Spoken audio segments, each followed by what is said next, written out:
Hello everybody and welcome to the Tuesday edition of Video Clips, and I always start with some announcements. The first thing, tomorrow night starts the Diet and Lifestyle Intervention course, and if you've ever thought about taking this course, obviously you don't have much time to sign up, but we could still get you into it. This is a CE, CME course. Dietitians, nurses, doctors get 39 continuing education credits by taking it.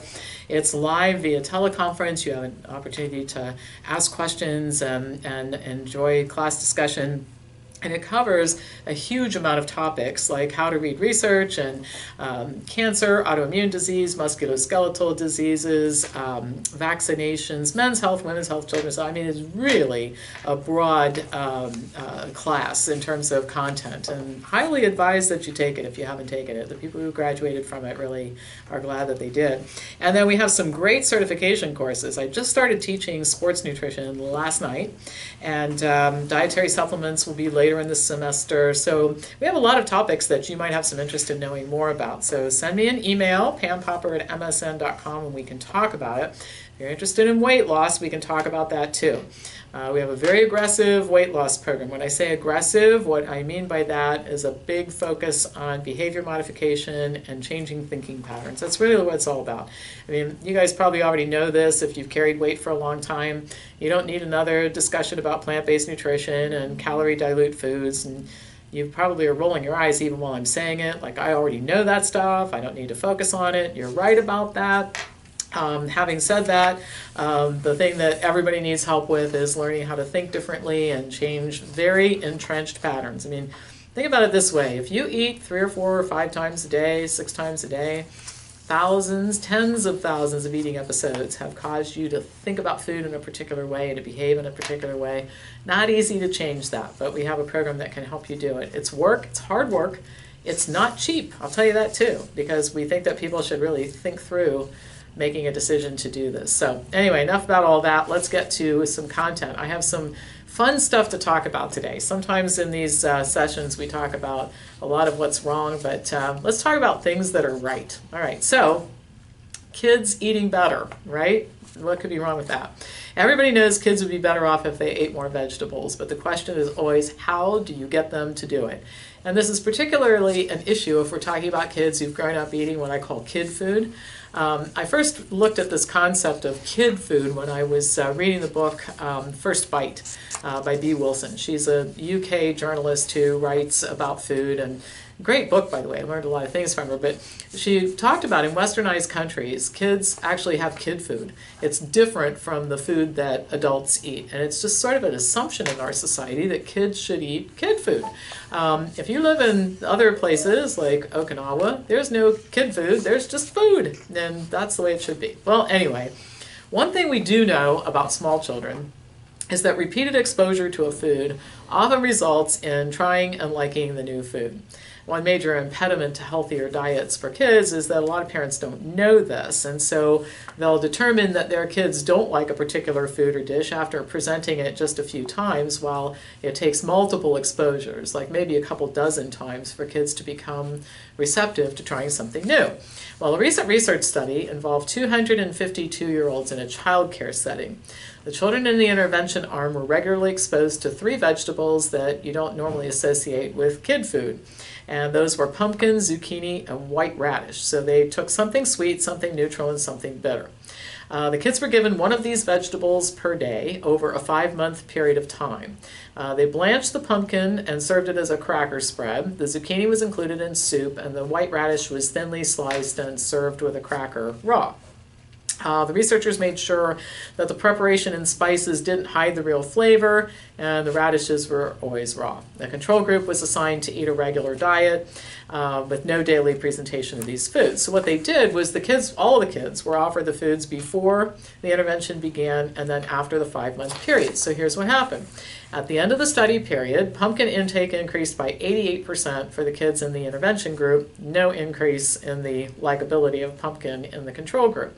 Both the intervention and control group kids increased their intake of radishes, interestingly enough. You would think that would be a whole lot harder to get used to, but intake in the intervention group was significantly higher.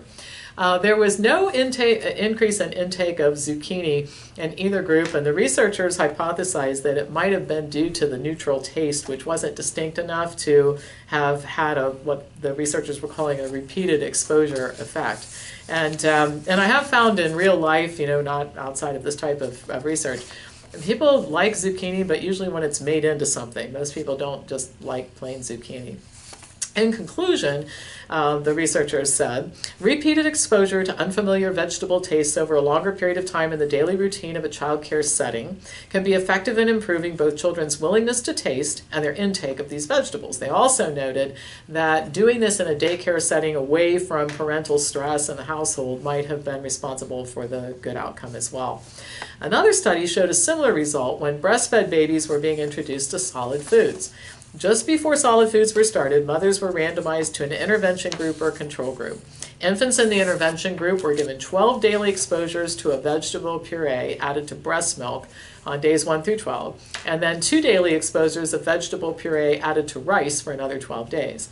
The control group babies were given plain milk and rice. The vegetables, which were rotated daily, included carrots, green beans, spinach, and broccoli. Researchers measured how much of these foods the children ate and how much the babies liked them after the intervention and found, not surprisingly, that the intervention babies ate more of these vegetables and liked them more than the control babies.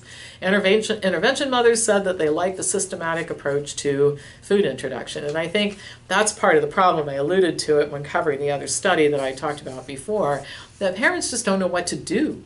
I mean, kids don't come with instruction manuals, so parents have to somewhat figure this stuff out on their own, and most parents don't know how to get kids to eat a healthy diet, so that's why we're putting this type of information out. Well, if you're watching this and you're saying, gosh, I wish I'd known to do that when my kids were being introduced to solid foods, but we're down the path, they're 8, 10, 12 years old, and they don't like healthy foods, what should I do? Well, there's a solution for you. The Tiny Tastes is a program designed by Dr. Lucy Cook to help young picky eaters learn to eat more foods. It involves tasting new foods, but not at meal times. Parents and their children together, choose a vegetable that the child doesn't like. The child gets to have a say in which vegetable it is. And then the child agrees to eat just a tiny pea-sized piece of whatever the vegetable is every day for between 10 and 14 days and gets a sticker for doing it. And the stickers then lead to rewards and that sort of thing. This provides, and it works by the way, it's been proven to work. One of the reasons it works is it's a less stressful way of doing it because the child picks the food, and it keeps mealtime from degenerating into a war zone, which a lot of parents complain about when they're trying to get their kids to change their diets. This has even been used for autistic children who are so picky about their food they have to be tube fed. There are some published studies showing that this Tiny Taste program can be used to get autistic children to eat enough to be taken off of the tube. So anyway, by the way, just a couple things about this if you try it at home. You should never give food as the reward but the message, if you eat these beans, then I'll give you brownies, is this food is so awful, they're going to give me prizes for eating it. You don't want to do that. So you get stickers, and then stickers get you trips to the toy store, the movies, or something like that a little bit further off, but don't use food as reward. Well, here's the bottom line. We have to get rid of the idea that kids don't like and won't eat good foods. They can and they will. It just takes some education and effort. A little bit of creativity helps too, instead of just, threatening them, that kind of thing. So now I have something kind of inspirational to share with you. I subscribe to Runner's World for many reasons. One is that I'm a runner. I'm not a competitive runner anymore. I used to do marathons and stuff back in the day. My time just won't let me do it now. But one of the reasons I subscribe to Runner's World is I love the inspirational stories in the magazine. I mean, very seldom do I read an entire issue and not find something that makes me smile. So I think this will make you smile. The name of the article is called Never Too Late. Here it is, and you'll see a picture of a woman who is 101 years old and took up running at the age of 100. And here's the story. Julia Hawkins is still grappling with her new nickname, Hurricane. The 101-year-old Baton Rouge, Louisiana native earned the moniker last summer when her speed and spunk on the track enthralled live spectators. I like the fact that hurricanes are fast and that I was fast, but hurricanes do damage, and I don't want to do damage, Hawkins says. but she already has to the record books. At the National Senior Olympic Games in Birmingham, Alabama last June, she ran the 100-yard dash in 39.62, a mark recognized for the first time as a world record in the age group. A month later, at the USA Track and Field Masters Outdoor Championship, she clocked another record-breaking time. The resume is impressive for any runner, especially a centenarian.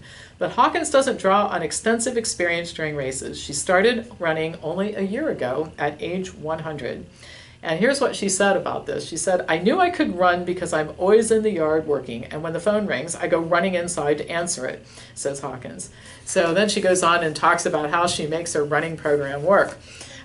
Shortly before her race in Birmingham, Hawkins opened a fortune cookie that prophesied, "You will make a sudden rise in life." I thought, well, I'm going to this race. If I should win or do well, maybe that's what it's talking about. That gave me a leg up. She kept the slip of paper and often tucks it into her pocket for on-the-go good luck. And so there are so many things to talk about here. First of all, if a 100-year-old person can take up running, what's your excuse, right? And isn't it nice? So here we have, her name is Julia Hawkins, 101 years old, and running street races. And boy, that's what I wish for all of us, is that we can live life to the fullest in that way. All right, that's all for today. As usual, pass this on to anybody who you think would enjoy watching it, and I'll be back to you on Thursday with more news.